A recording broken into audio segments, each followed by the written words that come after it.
L'actualité locale et régionale en continu. Grand Lille TV, toute info.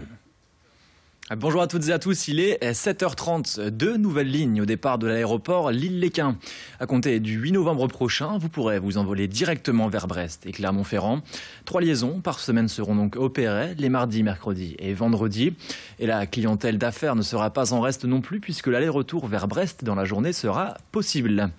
Un mot sur vos conditions de circulation et attention à cet accident qui s'est produit à l'entrée du périphérique sud près de la sortie 6. Ça circule mal sur cet axe et puis partout ailleurs c'est la N41 depuis Wavrin jusqu'au Bourdin pour rejoindre justement ce périphérique sud qui coince et quelques ralentissements également sur l'A25 à hauteur de la chapelle d'Armentières. Soyez prudents, on fait un point complet juste après ce flash info. Des panneaux dynamiques sur l'autoroute pour éviter les embouteillages, est-ce la solution?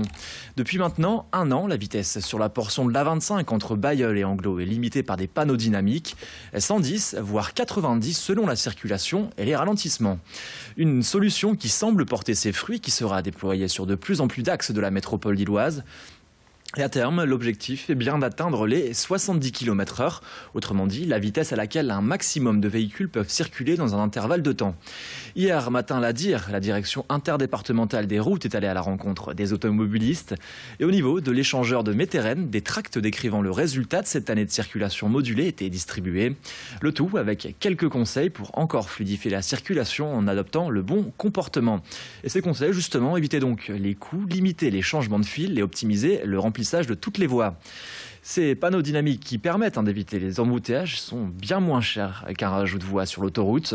On écoute à présent l'un des responsables au micro de Vincent Vieillard. L'extension sur la 25, l'échéance c'est 2018. Voilà. La même chose sur l'autoroute A22 de Neuville-en-Ferrin jusqu'à Ouascal, toujours dans le sens entrant vers Lille. On aura effectivement aussi une modulation dynamique d'accès, couplée à une modulation dynamique de vitesse, couplée à une modulation dynamique d'accès sur l'insertion de l'échangeur de Tourcoing, échéance 2018.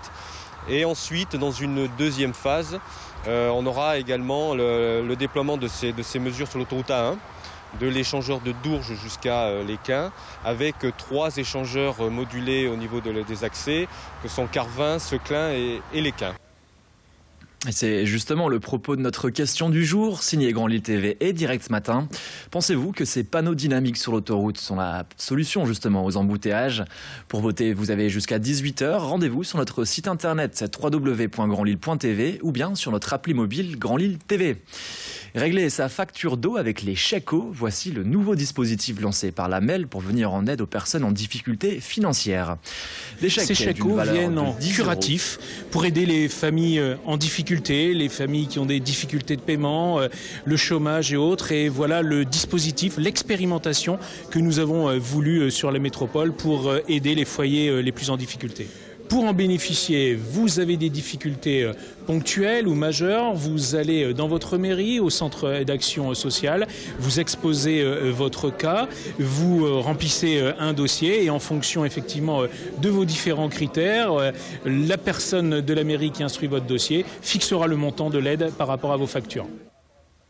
On vient d'entendre Damien Castelin au micro d'Estelle d'Argent. Et ces chèques justement d'une valeur de 10 € ne sont pas sans rappeler les tickets resto. L'objectif est donc d'éviter, comme on a pu l'entendre, les situations d'impayés et de soulager les foyers les plus en difficulté.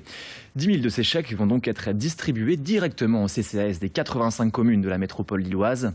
Un nouveau dispositif qui vient en complément à la tarification sociale et solidaire mise en place au début d'année. Après Belfort, l'inquiétude à présent à Petite-Forêt pour les 1150 salariés du groupe Alstom. Une trentaine d'ouvriers, soit 15 équivalents temps plein, vont être mis au chômage partiel pendant un mois et demi.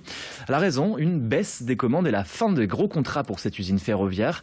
Une décision qui intervient au moment où le gouvernement souhaite, lui, pérenniser le site d'Alstom de Belfort menacé de fermeture. Avis à présent à tous ceux qui se sentent l'âme d'un entrepreneur ou qui le sont déjà. C'est le dernier jour du salon Cré à Lille Grand Palais.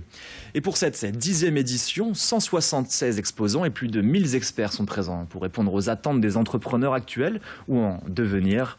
Et des ateliers pour le côté pratique et des temps forts sur des thèmes comme le développement, la franchise, le financement ou encore l'innovation dans une entreprise, mais également des temps d'échange et des travaux de groupe.